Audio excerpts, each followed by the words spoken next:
semuanya, perkenalkan nama saya Thalita Naila Maliki Wijaya dengan NIM G00251174 dari kelompok B1. Jadi di sini saya akan menjelaskan laporan praktikum anatomi.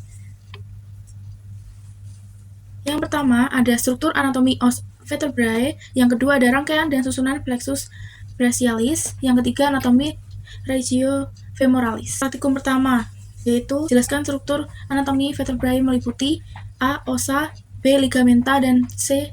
Articulatio. Columna vertebralis. Columna vertebralis itu terdiri dari 7 vertebralis cervicalis dan 12 vertebralis thoracica, 5 vertebra lumbales, sacrum, dan cocci. Nah, yang pertama ada vertebrae cervicalis, yaitu terdiri dari vertebrae cervicalis tipikal VC3 sampai VC6. Yang kedua ada VC1 atau os atlas. Yang ketiga VC2 atau os aksis. Yang keempat VC7 atau prominent. Nah, yang VC tipikal itu ciri-cirinya processus transversus memiliki foramen transversarium yang dilewati oleh A atau V vertebralis. Yang kedua, korpusnya kecil dan lebar. Yang ketiga, spina kecil dan bifida. Yang keempat, foramen vertebrale besar yang berbentuk segitiga. Yang selanjutnya ada VC1 atau os atlas, yaitu tidak mempunyai korpus dan processus spinosus. Yang kedua, memiliki fovea dentis. Yang ketiga ada VC2 atau os aksis, memiliki processus odontoideus, yaitu apex dentis dan facies articularis anterior. Yang kedua, processus spinosus besar, kuat, dan bifida. Dan yang keempat ada VC7, yaitu terdiri dari processus spinosus paling menonjol. Yang kedua ada processus transversarium paling besar tapi foramennya kecil. Nah, yang selanjutnya ada vertebrae thoracica, yaitu korpus berbentuk seperti jantung, foramennya vertebrale kecil dan bulat. Yang ketiga, processus spinosusnya panjang dan miringnya ke bawah. Yang keempat, 12 vertebrae thoracica ditandai adanya persendian dengan cocci, yaitu terdiri dari fovea costalis superior dan inferior, ditambah caput costae serta fovea costalis processus transversi plus tuberculum costae. Yang selanjutnya ada vertebrae lumbales, yaitu korpusnya besar dan berbentuk seperti ginjal, tidak memiliki foramen transversarium. Foramina vertebralenya memiliki bentuk yang menyerupai segitiga. Yang keempat ada processus transversusnya panjang dan langsing. Yang kelima, processus spinosusnya itu pendek, rata, dan berbentuk segi empat, mengarah ke belakang. Yang keenam itu facies articularis superiornya menghadap ke medial dan facies articularis inferior menghadap ke lateral. Yang terakhir, tidak memiliki facies articularis untuk bersendi dengan costae.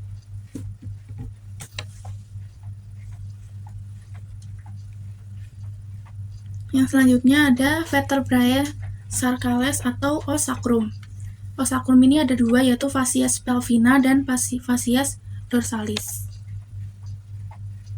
Facies pelvina itu menghadap anterior atau cekung. Promontoriumnya sangat penting dalam menentukan ukuran pelvis dalam bidang obstetrik. Foramina sacralis anteriornya tuh devirat foramen intervertebrale, kemudian dilewati oleh rami anterior nervus sacralis dan arteri sacralis lateralis. Yang kedua ada linea transversa, yang yaitu derivat circus intervertebralis. Yang kedua ada facies dorsalis, yaitu menghadap posterior. Yang pertama ada crista sacralis mediana, yang disusun oleh derivat processus spinosus. Yang kedua ada crista sacralis lateralis, yang disusun oleh derivat processus transversus. Yang selanjutnya ada foramina sacralis posterior, yang disusun oleh derivat foramen intervertebrale, yaitu tempat keluarnya rami dorsalis nervus sacralis. Facies articularis ossis sacri merupakan suatu daratan sendi yang nantinya akan bersendi dengan facies articularis ossis ili yang membentuk articulatio sacroiliaca. Selanjutnya ada canalis sacralis, ini terusan dari canalis vertebralis. Yang selanjutnya ada vertebrae coccygea atau os coccygeus yang merupakan gabungan dari 4 vertebrae yang nantinya yang akan membentuk suatu tulang berbentuk segitiga. Basis dari tulang coccygeus yang akan bersendi dengan tepi bawah tulang sacrum, sementara apex dari tulang coccygeus akan dilekati oleh tendon musculus sphincter ani externus. Yang selanjutnya ada articulatio. Articulatio ini ada dua, yaitu articulatio uncovertebralis dan articulatio sygapophysialis. Articulatio uncovertebralis itu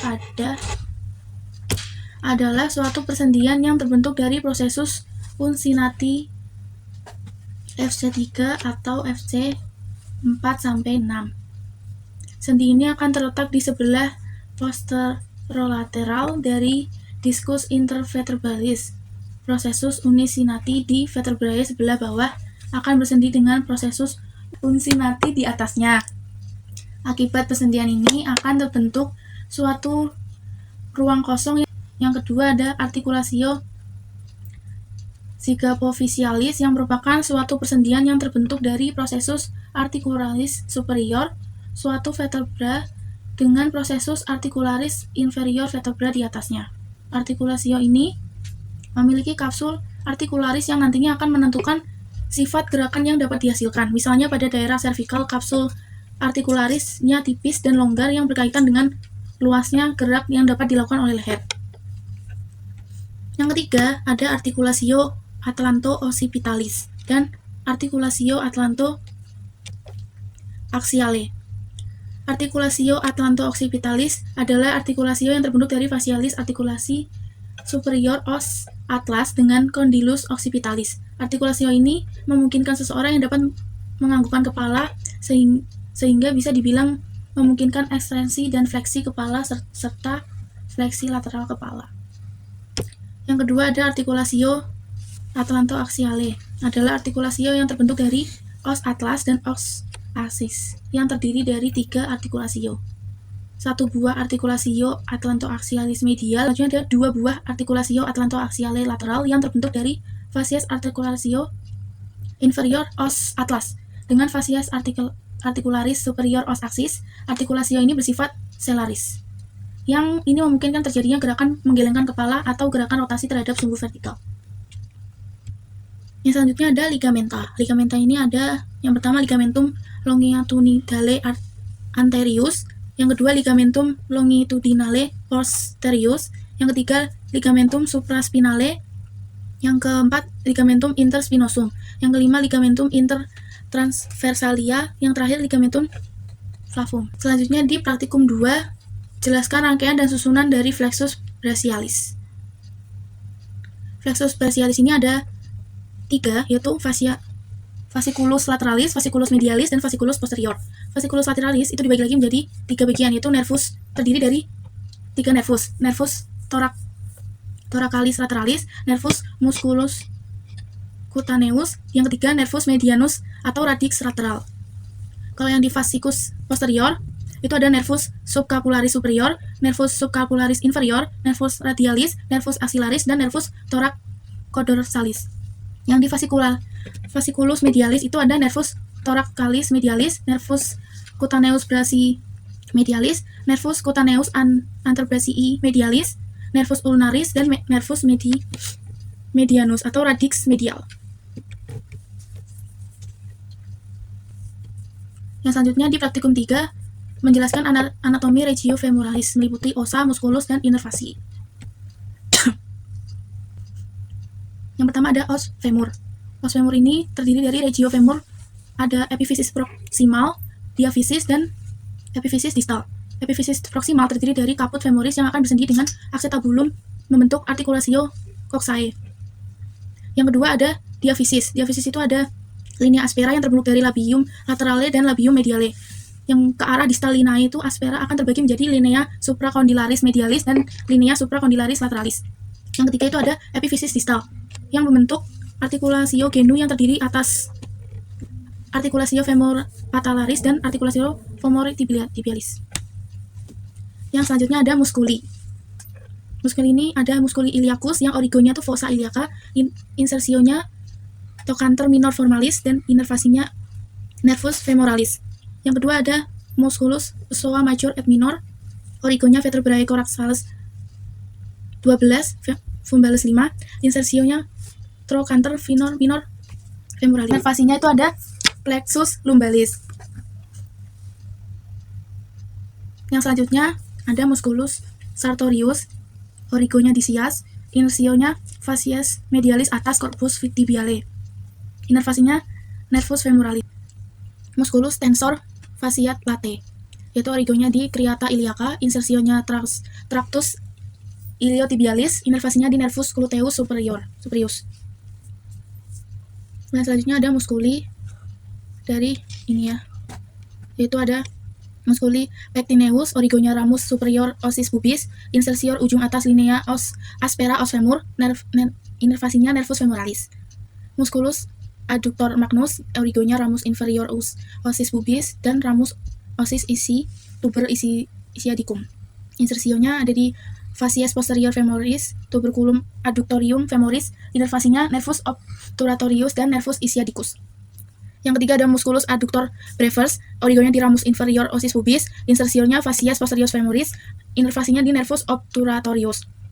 Yang keempat ada musculus adductor longus, origonya di corpus osis pubis, insersionya di facies posterior femoris, inervasinya di nervus obturatorius. Yang selanjutnya ada musculus gracilis, origonya di ramus inferior osis pubis dan ramus osis isii. Inersionya ada di facies media pars superior corpus tibiae, inervasinya di nervus obturatorius.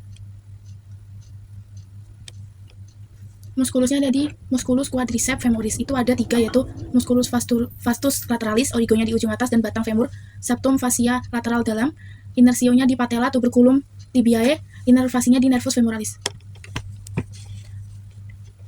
Yang selanjutnya ada musculus rectus femoris, origonya di caput lurus, sias, caput refleksi, insersionya ada di patella tuberculum tibiae, inervasinya di nervus femoralis.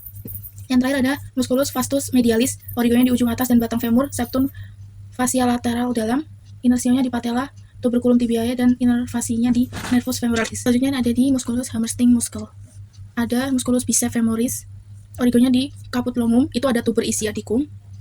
Kalau di caput brevis itu ada linea aspera dan linea supracondylaris lateral femoris, insersionya lateral caput fibulae, inervasinya di nervus isiadicus. Yang selanjutnya ada musculus semitendinosus, origonya di tuber isiadicum, terus inersionya di facies medialis tibiae bagian atas, inervasinya di nervus isiadicus. Yang selanjutnya ada musculus vastus lateralis, origonya di tuber isiadicum, inersionya di condylus medialis tibiae dan inervasinya di nervus isiadicus. Yang selanjutnya ada inervasi flexus lumbales. Flexus lumbalis yang paling penting adalah nervus femoralis dan nervus obturatorius. Nervus femoralis bagian motorik yaitu otot ventral pinggul dan paha, serta untuk bagian sensorik itu ada di sisi ventral paha dan sisi ventromedial. Nervus obturatorius untuk bagian motoriknya itu di muskuli abductor, sedangkan di bagian sensorik yaitu sisi medial paha. Di plexus sacralis yang paling penting itu ada nervus isiadicus, itu terdapat nervus isiadicus bagian motorik yaitu otot-otot hamstring dan semua otot yang tungkai dan kaki. Terus ada saraf glutei superior et inferior bagian motorik yaitu otot regioglutealis yang mewakili otot-otot ekstensor serta rotator dan abduktor pangkal paha. Terus yang selanjutnya ada nervus pudendus bagian motorik yaitu regio perinealis, sedangkan sebagian sensorik yaitu genitalia. Sekian, terima kasih penjelasannya.